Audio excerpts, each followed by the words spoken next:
ये सवाल बहुत दिनों से उठ रहा है हाँ। कि चुनाव आयोग निष्पक्ष नहीं है। टीएन शेषन साहब तो अंपायरिंग के बाद बैटिंग भी करने आ गए थे।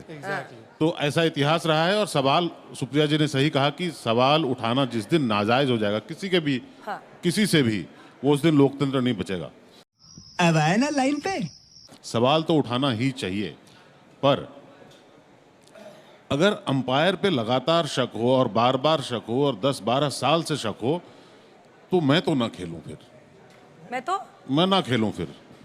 पहली फुर्सत में निकल। इकट्ठा होकर इनकार क्यों नहीं कर देता कि जब आपको भरोसा ही नहीं है। और आपने ये शब्दों में कहा है, कई बार कहा है, बार बार कहा है कि हमें अंपायर पे भरोसा नहीं है, तो फिर ऐसे मैच में पार्टिसिपेट करना, अंपायर को लेजिटिमाइज करना होता है। इसके बाद आप कहाँ थे ज्ञानी बाबा? आपके लिए, आप चिंता मत तो कीजिए। क्यों? सुप्रिया जी, आपका बिल्कुल कहना सच है, फिक्स मैच है और अंपायर भी फिक्स किए गए हैं। लॉ बनाकर सीजीआई को निकाला गया है।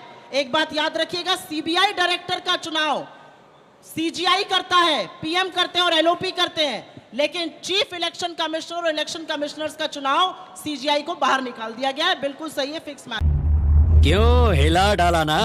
अगर हम संस्थाओं पर सवाल उठाएंगे तो इस विश्वास से उठाएंगे कि संस्थाएं स्वतः उसका संज्ञान लेके करेक्शन करेंगी। और संस्था क्या कर रही है? इतनी बड़ी बात उठने के बाद आज संस्था स्पेशल इंटेंसिव रिव्यू बिहार में कर रही है, जिससे 5 करोड़ लोगों के वोट पर खतरा मंडरा रहा है। यह असलियत है चुनाव आयोग की और इसलिए सवाल उठने जरूरी है।